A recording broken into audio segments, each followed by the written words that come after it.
Yung may-ari ng crib. Ayan, oh. Pag-alagala lang sa baba, oh. Siya yung may-ari ng crib, pinuno nyo na yan. Ginawa ng playground yung crib ni Oo. Michelle, eh. Naglima kayo dyan, oh.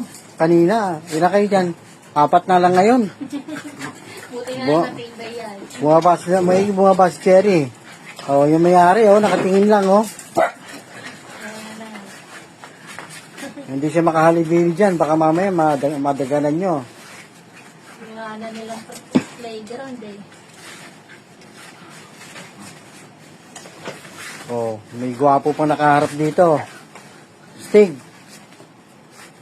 Pati ba naman ikaw nakikisakay din dyan? Lagi nga yung dyan siya.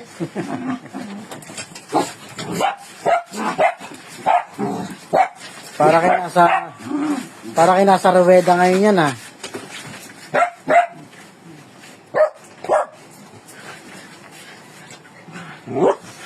Shelo ko. Balong ko tuloy shelo ko, eh, oh. Laro niya si Shelo. Yung higaan niya nga naman daw, eh. Pinupwestuhan nyo. Shelo ko. Si Bibing Liit. Wala, hindi sumasagot. Wala sa mood si Bibing Liit.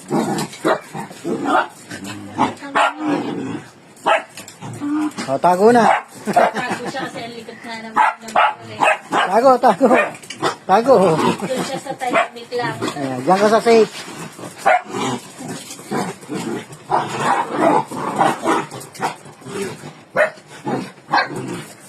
Diyan ka sa safe habang sa mga to busy-busy rito.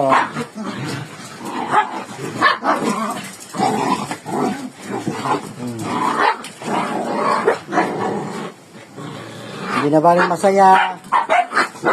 masaya sa ganyang bagay. Huwag lang mga maging maligalig. Huwag lang magkakasaya. Oh, yan. Masaya na kami na nakita namin kayong ganyan. At least alam namin na kayo kayo masigla. Di baling maingay, malikot. Oh, ang taas naman. Walang sakit. Uy, apo na kayo dyan. Ang taas naman na ni lips, eh. Tingnan naman, apo na. Nakapanik si lips dyan, oh. Galing mo naman lips.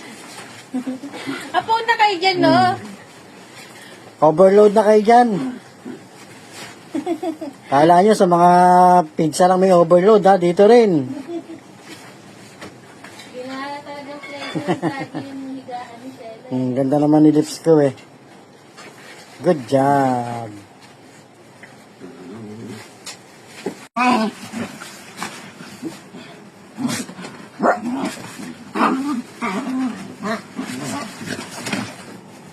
Ginawa ng playground.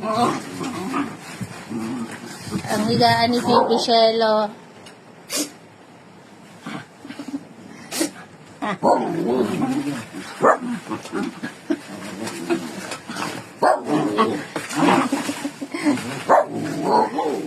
Lakad na, sali ka na, Sarah. Gusto ni Sarah sumali? Sali ka na doon, lakad na. Sali niya si Sarah dyan.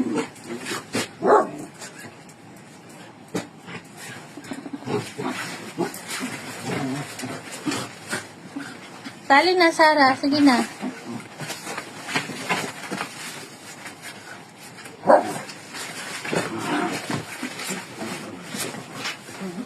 Sisirain ang crib ni Shelo, eh.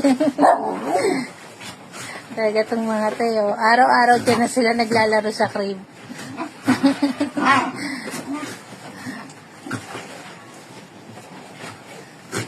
Huwag sisirain ng crib, ha.